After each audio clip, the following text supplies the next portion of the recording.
Hello friends, नमस्कार। आज हम लोग इलेक्ट्रॉन, प्रोटॉन तथा न्यूट्रॉन के खोजकर्ताओं के नाम कैसे याद रख सकते हैं, उसके लिए मैं एक बहुत आसान ट्रिक आप लोगों को बताने चल रहा हूँ।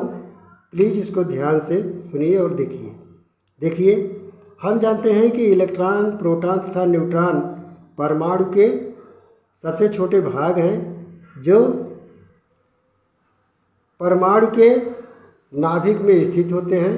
तो नाभिक में प्रोटॉन तथा न्यूट्रॉन होते हैं, जिससे उस परमाणु का द्रव्यमान निहित होता है। और इलेक्ट्रॉन परमाणु के नाभिक के चारों तरफ चक्कर लगाते रहते हैं, किंतु ये उनकी भी एक निश्चित कक्षा होती है। वे अपने निश्चित कक्षाओं में और निश्चित ऊर्जा स्तर में चक्कर लगाते रहते हैं। तो इन खोजकर्ताओं के नाम आपको याद कैसे रहेगा, इसके लिए आपको एक चीज़ याद रखना पड़ेगा। उससे आप याद कर लेंगे, बता लेंगे कि किसका खोज कौन कब किया। तो देखिए, इलेक्ट्रॉन, प्रोटॉन और न्यूट्रॉन की खोजकर्ताओं के नाम हम ऐसे याद रख सकते हैं। कैसे याद रख सकते हैं, आपको एक ट्रिक बता रहे हैं।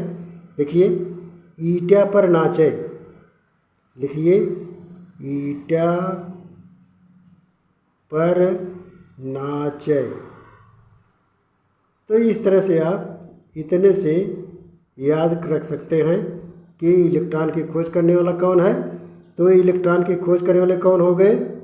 इलेक्ट्रॉन की खोज करने वाले थॉमसन हो गए, प्रोटॉन की खोज करने वाले रदरफोर्ड हो गए और न्यूट्रॉन की खोज करने वाले चैडविक हो गए। अब आप इसको इस तरह से आसान ढंग से लिखना चाहें तो लिख सकते हैं। देखिए, लिखिए, यहाँ लिखेंगे इलेक्ट्रॉन।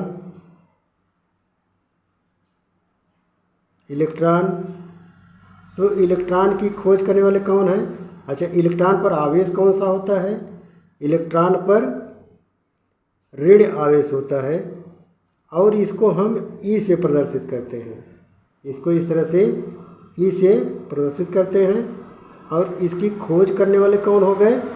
इसकी खोज करने वाले हो गए थॉमसन, जिसको मतलब कहते हैं पूरा नाम जे थॉमसन।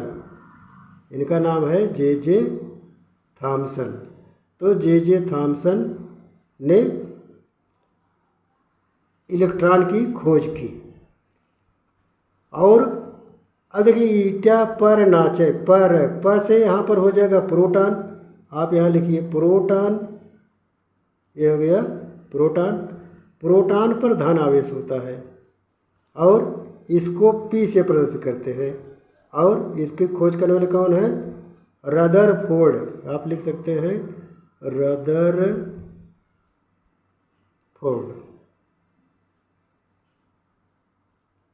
रदरफोर्ड। तो इसकी खोज करने वाले रदरफोर्ड। और इसके बाद अब आता है न्यूट्रॉन। अच्छा, प्रोटॉन रहता कहाँ है? प्रोटॉन नाभिक में रहता है, मैंने नाभिक में स्थित रहता है ये। और इस पर धन आवेश होता है। धन आवेश होने के कारण यह ऋण आवेश की ओर आकर्षित होता रहता है। और इस तरह से इलेक्ट्रॉन और प्रोटॉनों के बीच एक सामंजस्य बना रहता है, जिसके कारण वे अपने कक्षाओं में अपने एक नाभिकीय बल के द्वारा स्थिर रहते हैं। अब चलते हैं, न्यूट्रॉन क्या है? तो आप लिखिए न्यूट्रॉन। तो न्यूट्रॉन की खोज करने वाले देख रहे हैं पर चय लिखा गया। अच्छा, न्यूट्रॉन पर कोई आवेश नहीं होता, इसको हम कहते हैं कि यह उदासीन होता है। उदासीन माने न्यूट्रल, इसलिए इसका नाम न्यूट्रॉन रखा गया। उदासीन होने के कारण इस पर कोई आवेश नहीं होता। और इसकी खोज करने वाले कौन थे? चैडविक। इस तरह से आपको याद हो जाएगा कौन से वैज्ञानिक ने किस आवेश माने किस इलेक्ट्रॉन, किस प्रोटॉन को खोज किया। तो आपको याद हो जाएगा ईटा पर नाचे से इलेक्ट्रॉन की खोज करने वाले जे थॉमसन, प्रोटॉन की खोज करने वाले रदरफोर्ड और न्यूट्रॉन की खोज करने वाले चैडविक। तो इस तरह से आपको आसानी से इनका नाम याद हो जाएगा। आशा करते हैं कि ये वीडियो आपको पसंद आएगी। थैंक्स।